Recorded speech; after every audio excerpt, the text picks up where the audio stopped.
დღეს იმუნიტეტში კვერცხუჯრედის გაყინვაზე ვისაუბრებთ. კვლევები ადასტურებს, რომ 27 წლის შემდეგ ქალის ორგანიზმში მცირედი ცვლილებები ხდება.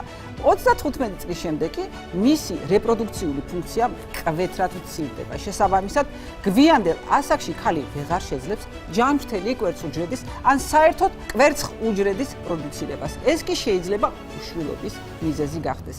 ბიოლოგიური შვილის გაჩენის შესაძლებლობას ქალს სწორედ გაყინული ახალგაზრდა კვერცხუჯრედების გამოყენება აძლევს.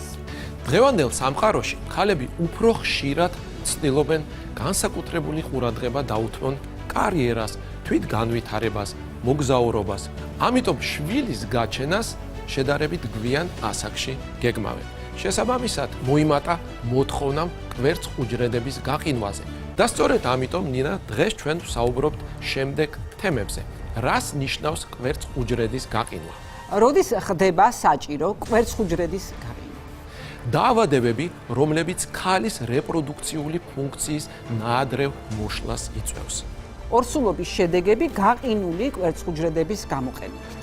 ამ თემებზე სასაუბროდ მოვიწვიეთ ქალბატონი თამარ ბარბაქაძე, ქართულ-ამერიკული რეპროდუქციული კლინიკა რეპროარტის ექიმი მეანგინეკოლოგი, რეპროდუქტოლოგი, ენდოკრინოლოგი. თემიკო ჟორჟოლაძე, ქართულ-ამერიკული რეპროდუქციული კლინიკა რეპროარტის ემბრიოლოგი. მოგესალმებით. ქალბატონო თამარ, ნამდვილად ძალიან საინტერესო თემაზე ვსაუბრობთ. რას ნიშნავს კვერცხუჯრედის გაყინვა? რასთან გვაქვს საქმე? მოგესალმებით. მოხარული ვარ, რომ ასეთ საინტერესო თემაზე გვიწევს საუბარი. კვერცხუჯრედის გაყინვა გულისხმობს კვერცხუჯრედების მოძიებას, საკვერცხის ფოლიკულების ასპირაციას, ფოლიკულური სითხიდან კვერცხუჯრედის მოძიებას და მათ კრიობ რეზერვაციას. თვითონ ეს პროცედურა რომ აგვიწეროთ, რამდენად ეს დისკომფორტია ქალისთვის. სანამ მიიღებთ ამ კვერცხუჯრედებს, როგორც წესი, ჩვეულებრივი ოვულაციის პირობებში, აი რამდენი კვერცხუჯრედი შეიძლება მომწიფდეს ქალის ორგანიზმში. ერთი ციკლის განმავლობაში, ერთი ნორმალური ციკლის განმავლობაში, ერთი ფოლიკული და ერთი კვერცხუჯრედი თავისთავად. შესაბამისად, როდესაც პაციენტი მიდის კვერცხუჯრედების გასაყინად, ყოველთვე ხომ არ ივლის აი ამ კვერცხუჯრედების შესაგროვებლად. ამიტომ კონკრეტულ პროცედურას, ეს იქნება მედიკამენტოზური მომზადება თუ სხვა რაღაცა ინსტრუმენტული ჩარევები, ეს პაციენტი გადის. თუ შეიძლება თანმიმდევრობით აუხსნათ ჩვენ ქალბატონებს, თუ რისი გავლა მოუწევთ მათ, სანამ კვერცხუჯრედი მიაღწევს ემბრიოლოგამდე შესანახად და გასაყინად. მოვიდა თქვენთან პაციენტი. დიახ. პირველ რიგში ხდება შეფასება საკვერცხის რეზერვის. როგორ ხდება საკვერცხის რეზერვის შეფასება? განსაზღვრა ანტრალური ფოლიკულების რაოდენობის, თითოეულ საკვერცხში რამდენი ფოლიკულია, ეხოსკოპიურად ამის შეფასება, ფოლიკულომასტიმულირებელი ჰორმონის განსაზღვრა და ანტიმიულერის ჰორმონის განსაზღვრა. აი ამ ჰორმონების განსაზღვრა ხდება როგორ? ლაბორატორიულად ვენური სისხლის აღებით. ფოლიკულომასტიმულირებელი ჰორმონი სასურველი აიღოს მენსტრუალური ციკლის დაწყებიდან მეორე მესამე დღეს. ანტიმიულერი ჰორმონი შეიძლება ნებისმიერ დროს აიღოს პაციენტმა. მთავარია, რომ გამოიკითხოს პაციენტი ხომ არ ღებულობდა რაიმე ისეთ მედიკამენტებს, რომელიც ამცირებს ანტიმიულერის ჰორმონის მაჩვენებელს. რა მედიკამენტებია ესეთი? ძირითადად ჰორმონალური კონტრაცეფცია. მაგრამ როცა ეს სამივე კომპონენტი შეჯამდება და თუ სხვა პრობლემა არ არის, რომელიც წინააღმდეგ ნაჩვენები არის საკვერცხის მედიკამენტოზური სტიმულაციისთვის, უკვე იწყება საკვერცხის მედიკამენტოზური სტიმულაცია, რომელიც გრძელდება საშუალოდ 10-დან 14 დღემდე, გააჩნია საკვერცხის პასუხს და მე უკვე მე-12-მე-14 დღეს ხდება აღება საკვერცხიდან ფოლიკულური სითხის. მედიკამენტოზური სტიმულაცია ეს აბების სახით ხდება თუ ხდება ინექციები საკუნთში თუ ინტრავენურად თუ კანქვეშა ინექციები მუცლის წინა კედელზე. დიახ. პაციენტებმა ყველაფერი უნდა იცოდნენ, მეთანხმებით თუ არა? სასურველი არა იცოდნენ, დიახ, იმიტომ რომ ნათელი ინფორმაცია ჰქონდეთ რა ეტაპები აიწერა დისკომფორტის შესახებ ახსენეთ. საკმაოდ კომფორტული პროცესი არის, იმიტომ რომ დახვეწილი არის ეს მედიკამენტები ისე რომ უსაფრთხოა მათი გამოყენება და დისკომფორტსაც ნაკლებად აღნიშნავენ პაციენტები. თან საკმაოდ ოპტიმიზირებული არის დოზირებაც მედიკამენტების, რაც უფრო ამცირებს რა თქმა უნდა დისკომფორტს. მე როგორც ვიცი, კლინიკა რეპროარტში არის ყველანაირი ის დანადგარი, ის მოწყობილობა დიაგნოსტიკური, სამკურნალო, ქირურგიული, რომელიც ემსახურება სწორედ რომ აი ამ პროცესს. მაინტერესებს ვინ რომელი ასაკობრივი ჯგუფი მოგმართავთ ძირითადად? ვინ არიან ის ქალბატონები, რომლებიც ძირითადად მოდიან თქვენთან? ძირითადად არიან ახალგაზრდა ქალები 35 წელს ქვემოთ, რომლებიც არ დიაპაზონი რო გითხრათ. 35-დან 39 წლამდე, და 34-32 წლის პაციენტებიც უკვე მოიმატა აი ამ აღლდაცნობიერება ამ კუთხით და თუ არ გეგმავენ ისინი ორსულობას უახლოეს პერიოდში, რა თქმა უნდა, ყველა იჭერს თადარიგს, იმიტომ რომ დღევანდელი თანამედროვე ქალის ცხოვრების ტემპი ისეთი არის, რომ შვილოსნობაც, კარიერული წარმატება და ფოკუსირება კარიერაზეც ერთად რთული არის, ამიტომ ვინც გეგმავს უფრო კარიერაში უფრო ხანგრძლივი პროცესები აქვს გასავლელი, უმჯობესია რა თქმა უნდა მათთვის წინასწარ დაიჭირონ თადარიგი და გააყინონ კვერცხუჯრედები 32-33 წლის ასაკში, ვიდრე 40 და 41 წლის ასაკში, რა თქმა უნდა.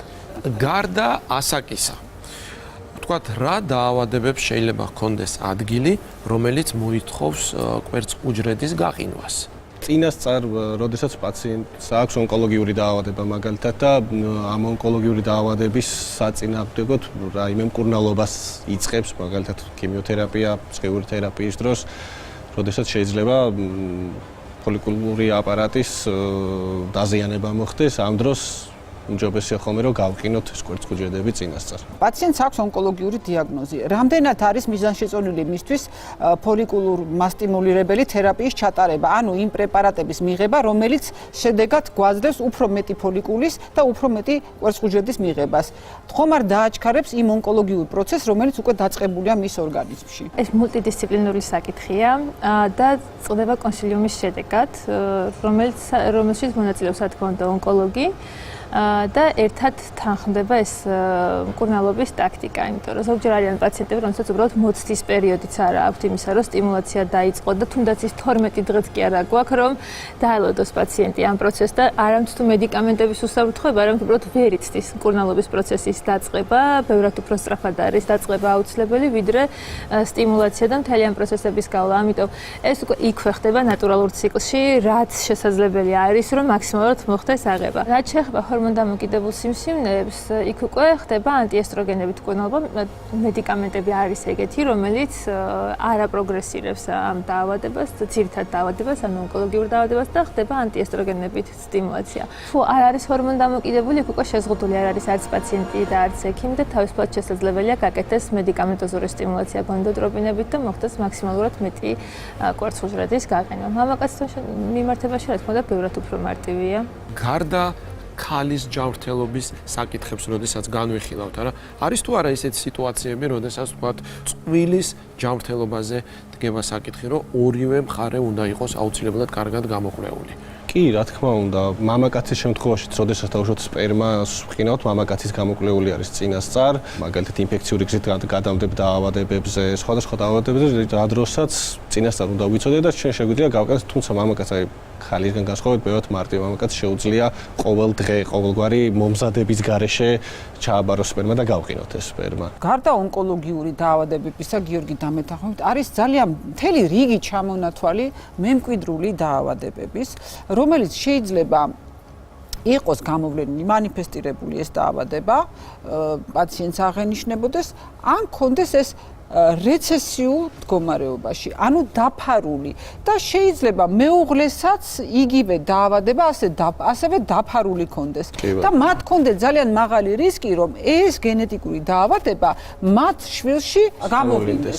ამ შემთხვევაში ემბრიოლოგები რას აკეთებთ? არის თუ არა თქვენს კლინიკაში იმის საშუალება, რომ ისეთი კვერცხუჯრედი და ისეთი გენეტიკური მასალა იქნეს შერჩეული და შენახული, რომ შემდგომში ჯანმრთელი თაობის მიღების საშუალება იყოს. ზოგჯერ არის ხოლმე, რომ როგორც ახსენეთ, წყვილმა საერთოდ არ იცის თუ რაიმე მსგავსი გენის მატარებელი არის, მაგრამ ხშირ შემთხვევაში არის ხოლმე, როდესაც იცის წყვილმა, რომ ორივეს აქვთ ერთი და იგივე გენის მუტაცია, ამ დროს ჩვენ შეგვიძლია ემბრიონზე გავაკეთოთ გენეტიკური კვლევა, როგორც ქრომოსომები დავთვალოთ იმ ემბრიონს, ასევე შეგვიძლია ვნახოთ მონოგენურ დაავადებებზე, თვითონ ის კონკრეტული ემბრიონი არის თუ არა ამ ამ გენის მუტაციის მატარებელი. რა გადასარევი ამბავია. წინასწარ სანამ მოხდება ამ ემბრიონით ორსულობა, სანამ საშვილოსნოში გადავიტანთ ამ ემბრიონს, წინასწარ ჩვენ უკვე ვიცით იქნება თუ არა ამ კონკრეტული გენის მუტაციის მატარებელი.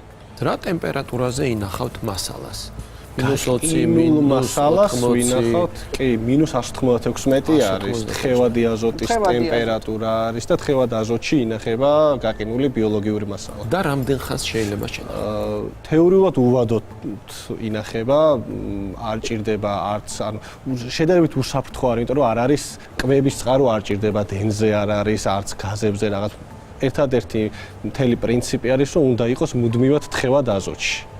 და ამიტომ არ არის დამოკიდებული რაღაცა კატასტროფებზე და ეგეთ რაღაცებზე, რომ რაღაც მოხდეს და გაფუჭდეს შენახული მასალა, რომელიც ძალიან ძვირფასი არის პაციენტისთვის. და თუ არის ეს რაღაცა გადასახადი თუ არის, რომ აი თვეში რაღაც ძალიან მინიმალური გადასახადი არის თვეში პაციენტისთვის, ოდესაც ინახავენ, აი ძალიან მიზერული თანხა არის. ყველაზე ადრეულ სტადიაზე გაყინვის შემდეგ დროის რა მონაკვეთში გადაგიტანიათ კვერცხუჯრედი და ყველაზე ასე ვთქვათ ხანგრძლივი გაყინვის შემდეგ ყველაზე ეფექტურობა როგორია ამ შემთხვევაში? აბსოლუტურად idენტური არის, აბსოლუტურად idენტურია თუ გაყინვის მეთოდი არის იგივე იმ დროს, როდესაც გაიყინა და დავუშვათ გაიყინა 2005 წელს ემბრიონი იგივე მეთოდით და გაიყინა ემბრიონი ან კვერცხუჯრედი 2023 წელს იგივე მეთოდით. თუ მეთოდი და ხსნარები არის იგივე გამოყენებული და მსგავსი, მაშინ რეზულტატი არის აბსოლუტურად idენტური. არანაირი განსხვავება არ არის. წლიდან წლამდე მოიმატა თუ არა იმ ქალბატონების რაოდენობამ, რომლებიც ზუსტად იმიტომ, რომ დღეს და ხვალ არ აქვთ იმისი სურვილი, ფუფუნება თუ დრო ბავშვის ყოლის, მოუმართავთ და გაუყინავთ კვერცხუჯრედები. ნამდვილად ყოველწლიურად არის დღითი დღე უფრო მეტი ადამიანი არის ამის შესახებ ინფორმირებული და უფრო მეტი ახალგაზრდა ქალი მოგმართავს ამ საკითხის გადასაჭრელად და მოსაგვარებლად, იმიტომ რომ თვითონ ცხოვრების ტემპიდან გამომდინარე ეს აბსოლუტურად ბუნებრივი არის. ბევრ შემთხვევაში შესწრება, აი მაგალითად რეზიდენტურაში აბარებს ახალგაზრდა ქალი და იცის, რომ მინიმუმ 5-6 წელი უნდა მთლიანად მიუძღვნას მის პროფესიულ განვითარებას. შესაბამისად, თუ ის მოგვიანებით გეგმავს შვილოსნობას, ყინავს კვერცხუჯრედს, ანუ ბევრ кейსში შესწრება არის და არა მარტო საქართველოში, არა მარტო ჩვენს კლინიკაში, სხვა კლინიკებშიც როცა ვყოფილ ვარ გაცვლითი პროგრამებით, იმიტომ რომ ეგეც ეს მედიცინის მუშაკებს რაც შეეხება დღევანდელი დამოუკიდებელი ქალისთვის არაჩვეულებრივი შესაძლებლობა არის, რომ თავის ბიოლოგიური შვილის ყოლის შესაძლებლობა ჰქონდეს მას მოგვიანებით ასაკში და თან უარიც არ თქვას თავის კარიერულ განვითარებაზე. არა მარტო ექიმებზეა საუბარი, ნებისმიერი პროფესიის ადამიანი, რა თქმა უნდა, რომელიც ძირითადად მის რეპროდუქციულ ასაკში ფოკუსირებულია კარიერულ განვითარებაზე.